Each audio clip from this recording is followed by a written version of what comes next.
Over the years, there's no doubt which topic causes the most confusion. Take a guess. What do you think? Let me hear it. Who said infield fly rule? Okay.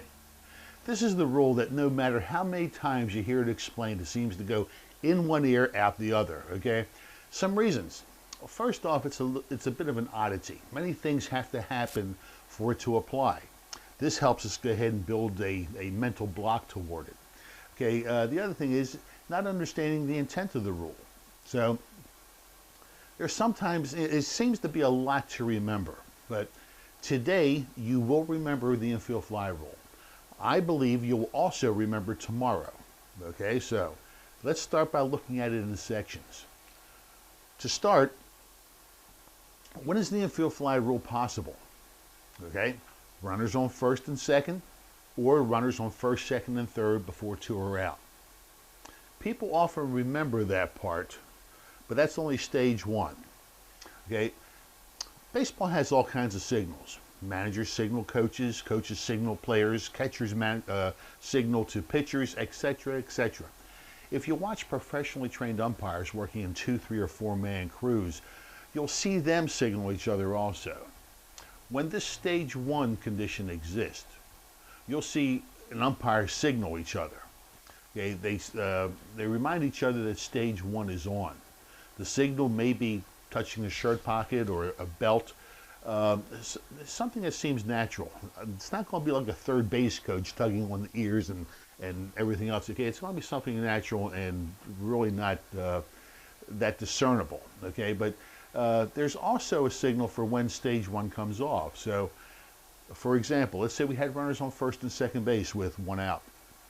You have a pass ball and the runners advance to second and third. Okay, if the signal was a breast pocket, you may see them wipe it off. Okay, if a belt, you may see them swipe at the belt buckle or the brim of the cap. Okay, indicating that the situation is now off. So that's part of the signal that goes on. So do you think you can recognize when stage one is on? Okay, in a few minutes you're going to learn the key that I think will help you recognize it every time. But first, let's take a look at stage two.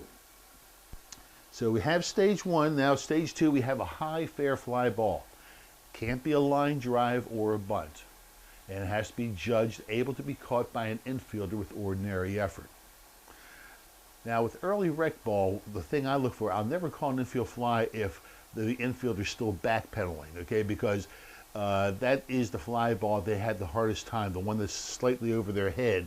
It's not going to be easy to catch, okay? So I want to see them being stationary, actually able to come in a step on the ball before I'll go ahead and call the infield fly rule down in your beginning leagues.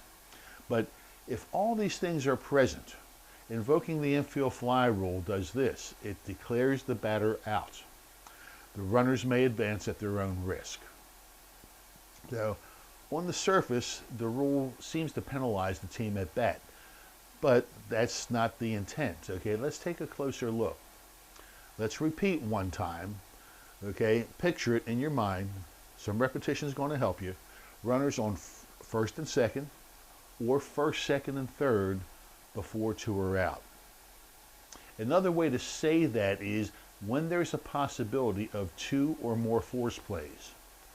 Okay, and our rule books and references don't mention it that way, okay, but it's a major clue as to the intent of the rule.